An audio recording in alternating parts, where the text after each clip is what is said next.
ค่อยๆได้ล่ะค่อยๆเด้โยโยโยแล้วฮายได้ผ้าเรียบร้อยเลย เรียบร้อยเลยวันนี้ เรียบร้อยโอ้ยเลือดเจ็บทุกคนนี่มันก็คือโอ้ว้าวได้เดี๋ยวมื้อแรงสิสั่งให้พญาแทนเทน้ำลงเพิ่นกำลังบ่เปลี่ยนกันพักผ่อนดิยังบ่เมื่อยคนนี้ขยันจริงๆเต็มเลยเนาะโยรุดเอ้ยดำทางๆเลยสิเททิม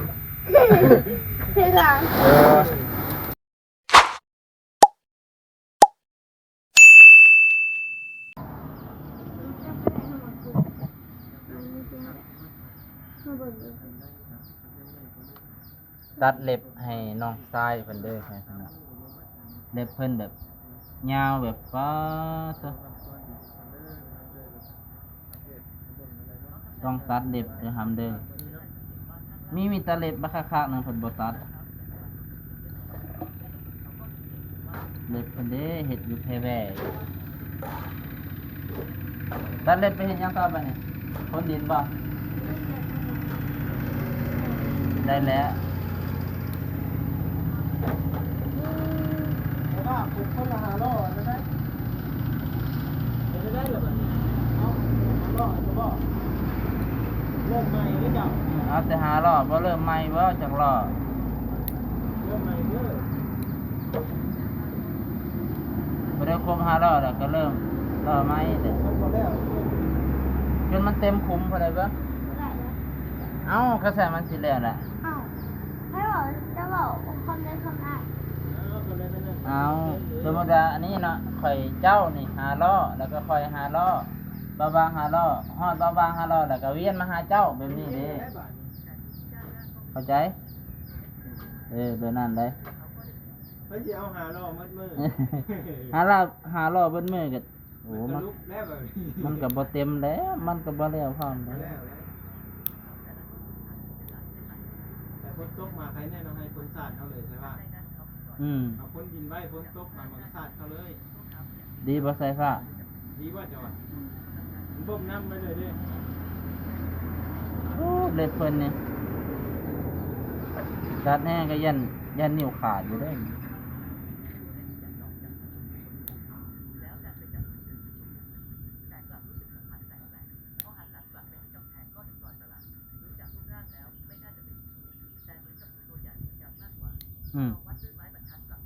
แห้งคักเล็บตัวนี้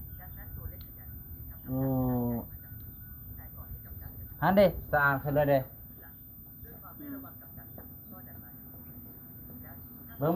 ลุงน้องนั่นจัดการมันสิขี่เข้าไปไหนจะมีจริงเลยบอกฮะจะมีจริงเลยบอกไหลมันเอาวะเชอะไก่นี่พี่น้องปิดทางหน้าเข้าทางหลังบริปิดประตูทางหลังเด้ไปลุงพี่ลุยงานต่อครับผมว้าจะเอาก่อนเลยเอากระลังก็แล้วเอาโอ้นักการได้ป่ะครบ5ได้นี่เอาไปเที่ยวดูนะไปพี่น้องต่อ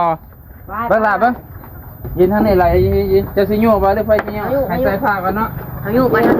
เอาใส่ผ้าอยู่ก่อนเดี๋ยวแม่บุญทวีก่อนเต็มรอเลยเรียบร้อยเนาะโอเคได้อยู่ที่ติดล้อนี่ได้บ่โอเคนะยันว่าแบบร้อยเสียใจยัง100%เลยโอเคเสียอยู่แล้วเนาะแล้วเราครับน้ำขวดที่ไหนยังฮะเดี๋ยวน้ำขวดที่ไหนยังจะอ้ายซื้อน้ำโค้กให้กินเด้เนาะหมดเลยเอาสิเอายังอีกหน่อย เงินมืดเลยเงินเบิดเลยเงินมันนี่มืดแล้วเงินของมันนี่เบิดได้ดิยังไงสิเงินเนาะมันเงิน2,000ว้าสุดโอ้ยคุณกับบ่ล้นครับบ่ล้นนี่2 แต่มืออื่นนี่ยังมี เออ นี่นี่อะไรยัง200,000อันนี้ได้อยู่ บุญก็ล้นตับนี่บ่ เดี๋ยวเอาซื้อเนี่ยเอายัง เอาเวลาเลยเนาะเบิ้งเกียร์มัน ไปทางหน้าน้ำเด้อ โอเคโอเค ตีลังกาน้ำเด้อ ฮึบ ตีได้ไว้แล้วก็หนุกรอน้ำเด้อ ฮึบพูดปะฮะพูดกันเลย จะบ้านกันอะไร โอ้จืดๆเนาะ นี่อยากไปกันนะเขาไปเยี่ยมหน้าไปทำไปเยี่ยมกันหน้าโดดไปไปไป ไปไปไป อ่ะขอยังไงไอ้อ่ะ ค่อยๆเด้อล่ะค่อยๆเด้อโยโยโยเอาแล้ว ได้นี่ไงแล้วตัวนี้เนี่ย ฮาย รอบพี่ได้ผ้า เรียบร้อย เรียบร้อยเลย เรียบร้อยเลยวันนี้ เรียบร้อยโอ้ยเจ็บท้อนี่ มันก็คือ โอ้มันนักเนาะ อันนั้นนี่อันนี้มันตำมัน นี่ นี่ ปูไว้ยังแตก โอ้ คล้ายๆว่าเราเตรียมดำขึ้นแล้วนะเพื่อนพี่น้อง แล้วเขาขึ้นเนี่ยอันนี้มันโยกเนาะ เออ นี่ อ๋อ เตะด้วยให้มองเหยียบเตะเลย โอ้ไม่มันนี่นี่เดี๋ยวหาเอายัง ขั้นแรกน้องขั้นที่สองอ้ายเพื่อนพี่น้องอืม เรียบร้อย คิดว่าอันสายฟ้าหันเป็นคนน้อยและยุ่งไป เพราะว่าน้องเพราะว่าอ้ายเมื่อกี้เราแลนไว้เด้อก็คิดว่าสิแลนแล้วก็ดำลงเลยเนาะ มันเหยียบตรงนี้ไม่คือเหยียบมัน ดีเลยบ่ตามตัวนั้นเนาะโอ้โหโอ้ยคุณพ่อเอ้ยคุณพระช่วย โอ้ยแน่ๆแล้ว โอ้ สองชั้น บ่แม่นมันบ่แม่นอันนี้ของไว้จักเมื่อกี้นี่เนาะ แต่อันนี้ก็จักอีกคน ใกล้แล้วบ่บ่าวางใกล้แล้วบ่ ได้เลยนะ เพลงเนาะ เออ ครั้งนี้นี่บ่บางข้าวว่าประมาณอยู่ เช้า โอ้ ครั้งนี้นี่บ่ฮอดเสา เนาะ10กว่าเนาะโอเคเอาทางไหนก่อนเอาต้องพูดก่อนเนาะ เอาพุ่นก่อน ฮอดแล้วก็อวยพูดเลยเด้อแบบฮอดพูดแล้วเทข้างเลยโอเคพี่น้องใกล้แล้วซอยกันพลไม้พลมือมื้อนี้บ่มีปัญหาบ่แดดเนาะหามื้อนี้เนาะแบบบดแบบได้ใจนะได้ใจเลยมื้อนี้บ่ เขาว่าไม่ไม่ไม่อันนี้ลงนะนี่ เด้อ ต้นแล้วมันงับปุ๊บลง โอ้ เว้ยมันลุดลงเลย มันเอียงๆเนาะ มันคือยังเงี้ย มาวันนี้ผู้ปิดแน่นอน แปลงดูครับ แต่ก็หมั่นใจเป็นไรนะได้มานุ่ง ฮะ หมั่นใจเป็นไรเลย สูงเนาะ มันสูง เดี๋ยวแบบ คำมันล่มกับพยายามใหญ่เพราะว่ามันถึกกำแพง เธอโอ้ โอ้นี่เจ้าหามองห้องมองนี่แถวตีนอย่างนี้เอาก้อนดินวักห้องแบบระดับ2สั่นเลยFC ไปพี่น้อง FC น้องสายฟ้าพุ่นทางพุ่นลุยเลยนะไปซอยน้องกันซอยน้องกันเด้อบัดนี้เด้อไปจะได้ลาเมื่อยบ่ป้าตัวบ่ปากบ่เว้าเด้อพี่น้องเพิ่นคือสิอยากให้แล้วไว้ใครแต่ว่ามีแนวแก้เมื่อยพี่น้องมีอันนี้แล้ว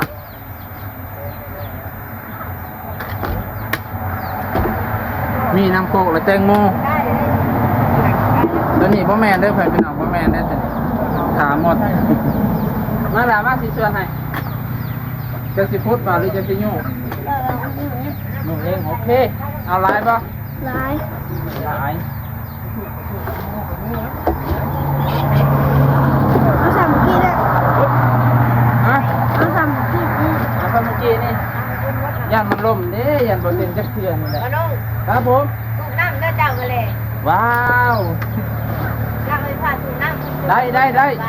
เดี๋ยวมื้อแรงสิสั่งให้พญาแทนเทน้ำลง เลยเลย เออ เพิ่นกำลังรวมตัวอยู่ มันกำลังรวมตัวเห็นบ้านน่ะมืดไปแล้วนี่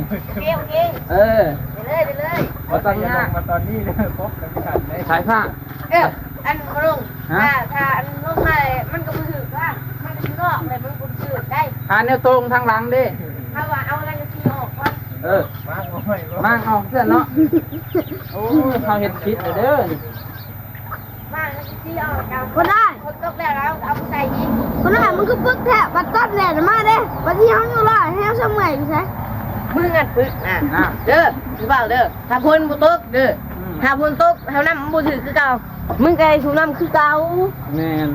เด้อถ้าแดกเด้อมึงกะเอากระชี้ขึ้นไปมันแกะโปรเดสแบบนี้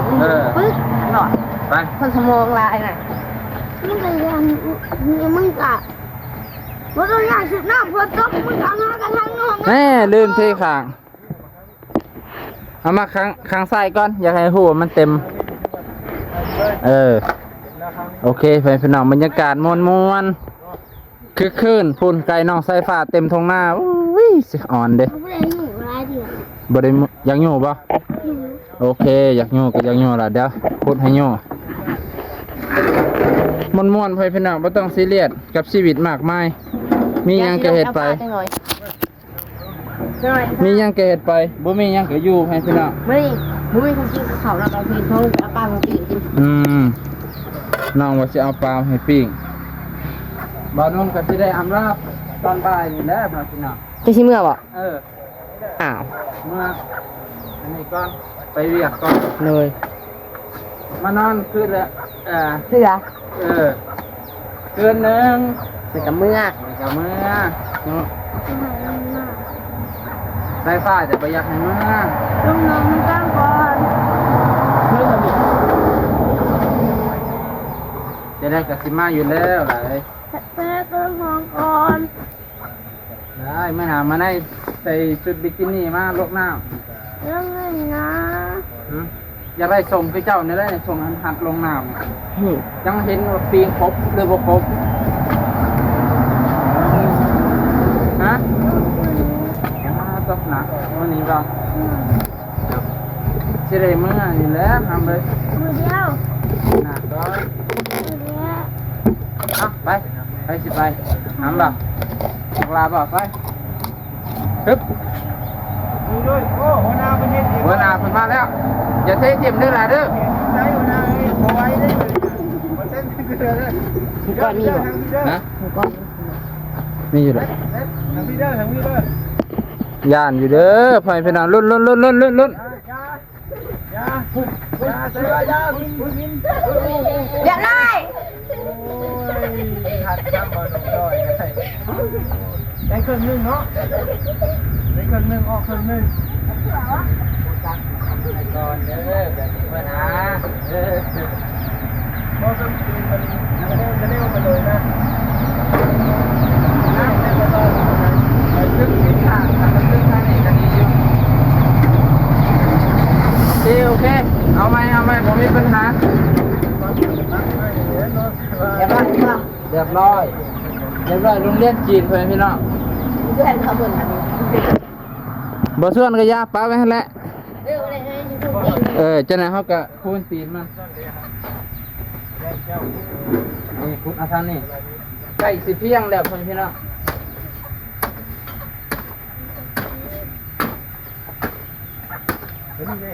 โอ้ทีนี้วันที่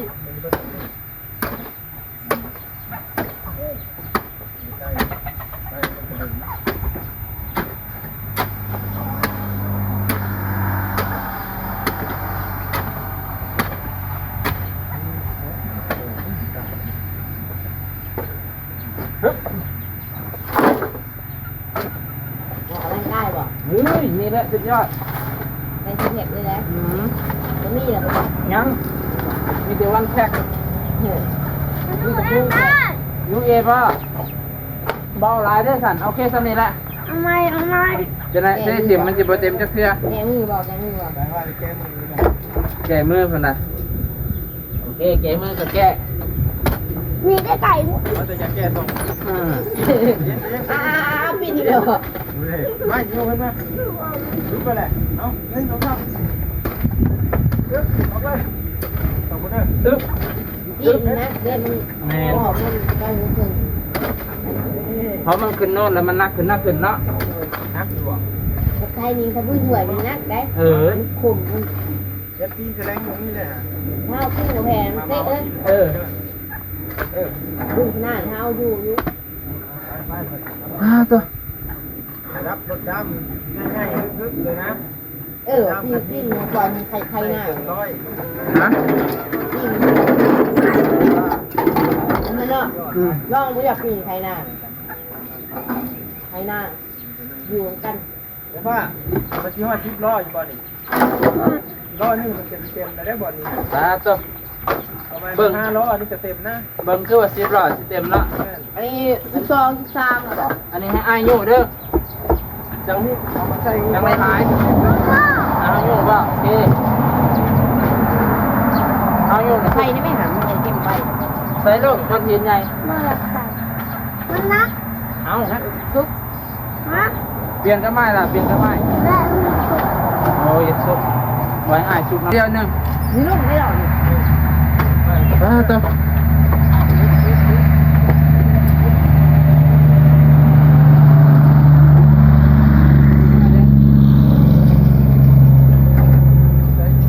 หายใจบนทั่วท้องเลยแบบ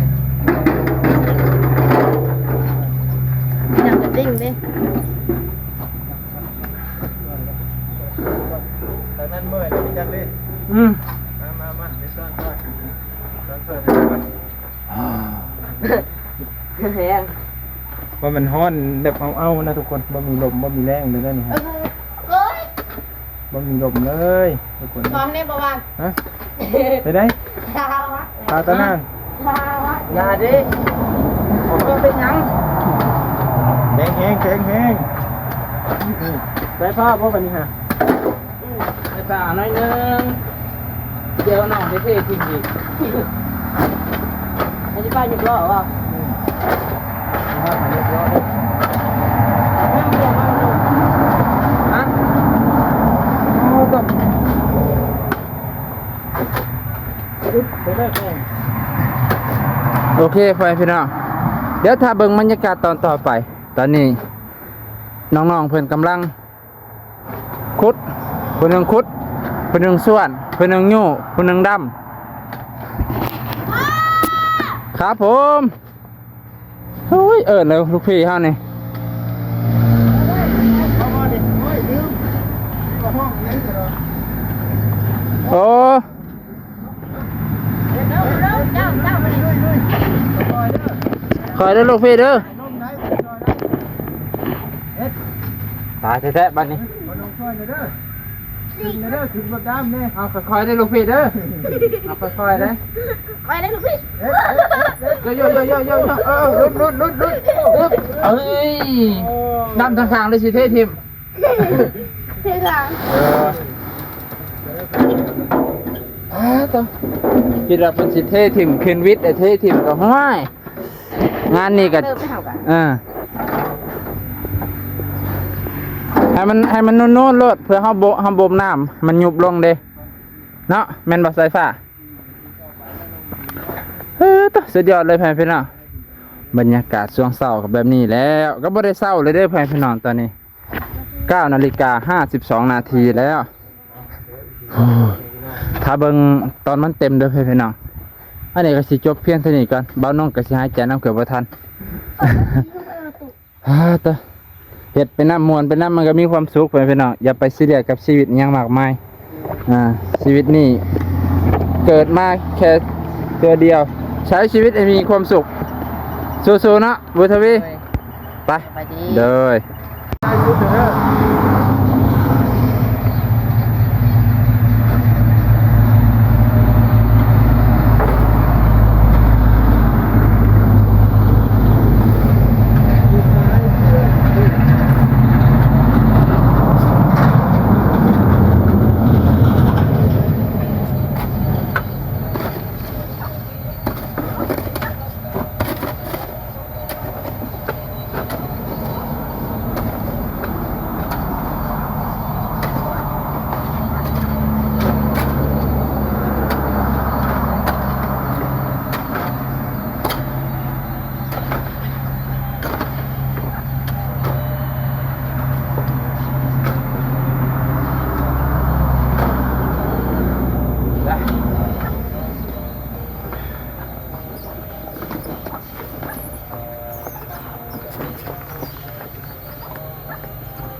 ไปเด้อส่งน้องเด้อ มึงเอาอ่ะ แม่นแล้ว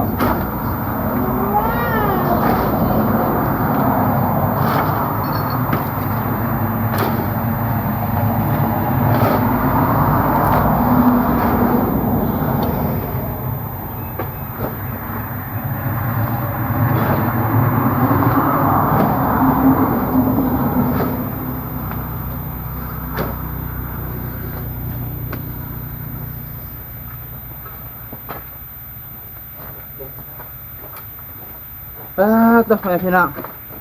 อากลากเลยไปเบิ่ง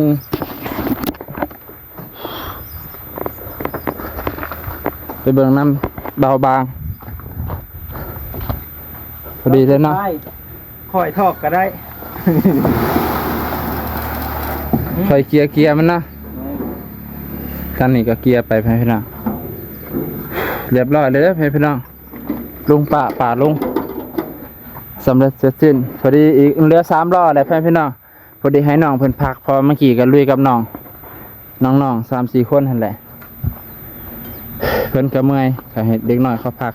ยังเหลือ3 ล้อแหละบ่าวน้องก็เลยมาถ่ายปิดจอบว่าซั่นเถอะบ่แม่นว่าน้องเพิ่นบ่ได้เฮ็ดเด้อน้องเพิ่นเฮ็ดอยู่พี่น้องเพิ่นก็เด็กน้อยแหละ เล็กน้อยจ้ะ พักแน่ ให้เพิ่นพักก่อนเพราะ เฮ็ดจะไม่ได้เด้อพักคือการบ่แม่นบ่ ก็พักคือกันเฮ็ดเป็นช่วงนะ4-6 ล้อพัก4-6 ล้อพักทักโถมไรกับหอยฟังแต่เสียงเบาน้องหายใจก็หายใจนั่งสิบ่ทันเพราะว่าอากาศมันบ่มีลมเลยพี่น้องเบิ่งต้นไม้ติงคือกับคนอิหยังนี่แหละคือกับลมหายตายจากนั่นแหละแบบบ่ติงเลย มันไม่มีอากาศ บ่มีอากาศถ่ายเทก็เลยเมื่อยไว้มานี่ผัดมือแดดคือว่าไข้แต่มันมีลม มันนี่บ่มีลมน้องเอ้ย นี่แหละโลกเฮาถ้าขาดออกซิเจนนี่ปะคิดว่าน่าจะตายบนโลกเลย โอเคเพื่อนพี่น้องสิจบเพียงเท่านี้ก่อนเด้อพ่อแม่ลุงป้าบ่สุขสุขคนบรรยากาศลุยงานตั้งแต่เช้าเบาบางเบาน้อง เป็นบ่าย น้องสายฟ้าน้องบุญทวี เป็นเห็นสบาย สองไอ้น้องเพิ่นก็ซอยเต็มที่ให้พี่น้องเพิ่นก็บ่ปะบ่ทิมบ่น้องก็สิได้อำลาพระจากพี่น้องไปเพียงเท่านี้ก่อนคลิปนี้อาจจะอัปโหลดช้าแน่นะก็ขอโทษขออภัยหลายๆก็มื้อนี้ก็พี่สิจบเพียงเท่านี้ก่อนจังได๋ก็ฝากให้กำลังใจบ่าวน้องบ่าวบางแล้วก็น้องสายฟ้าน้องบุญทวีบ่าวบี้เพิ่นกำลังจะมาเดินทางมาให้พี่น้องพอดีทางบ้านเพิ่นฝนตกเพิ่นก็เลยมาช้าแน่เพราะว่าท้องฟ้ามื้อนี้คืบมืดมืดครึ้มเบิดให้พี่น้องป้าตัวเมื่อยหลายจนดอนนั่นกับบ่ทันขอบพระคุณหลายๆให้พี่น้องลุงป้าอยู่ดีมีแรงบ่สุขสุขคนขอบพระคุณหลายๆครับขอบคุณขอบใจเด้อโอเค